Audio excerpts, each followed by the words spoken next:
Medical student at Washington University in St. Louis. And one of our chapter's co-presidents for Medical Students for Choice.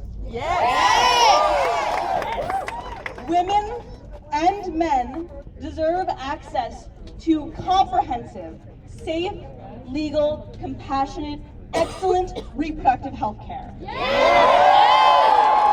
includes access to the most effective forms of contraception, STI testing, cancer screening, but it must include abortion. I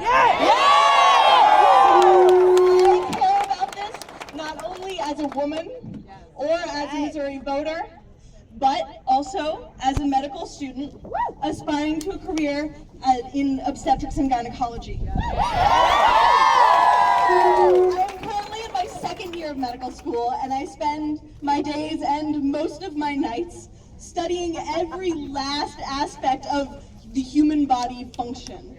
And why do I do this? I spend the time learning these things so that someday when I am finally a doctor, when a patient comes into my office, I know what to do. Even if they have some sort of rare disorder, I know what to do. I need to be prepared.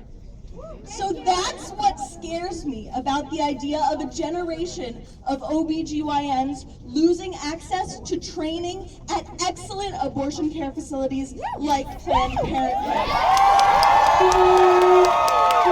To imagine this in any other specialty would be absurd, because 1 in 3 women will have an abortion by the time they're 45. This is not a rare procedure. And yet, we leave our doctors unprepared when we don't let them train at places like Planned Parenthood. If you can imagine going into the hospital and seeing a dermatology resident who had never seen a patient with skin cancer during medical school, we can't. It's absurd. It is a disservice, if not downright dangerous to our patients, to let our doctors go through medical school without having access to training at places like Planned Parenthood. This is a central component to reproductive health care. And this is not just about trainees learning procedures. I can say as a medical student that I spend a lot of my time in medical school trying to figure out how to best understand my patients, how to best support them, and form a connection with them.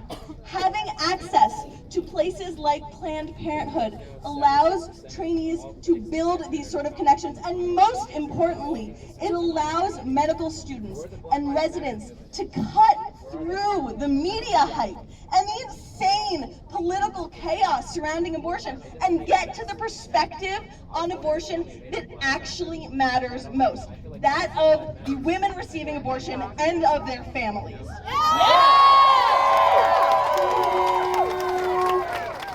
It is the prospect of trainees losing that kind of really important, deep connection with patients that concerns me most. Because to be honest, most doctors won't go on to provide abortions, even most OBGYNs.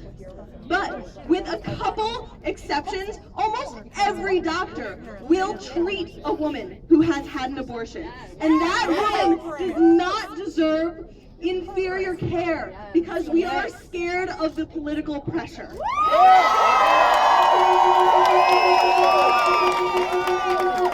To be honest, sending a medical student or a resident through training without access to these wonderful places like Planned Parenthood amounts to an incomplete education. I know that I would not choose to pursue an education or a career at an institution that didn't prioritize giving me full training. And I don't think we want our doctors to be less than fully trained either. So thank you all for coming here, for supporting Planned Parenthood. You guys are great.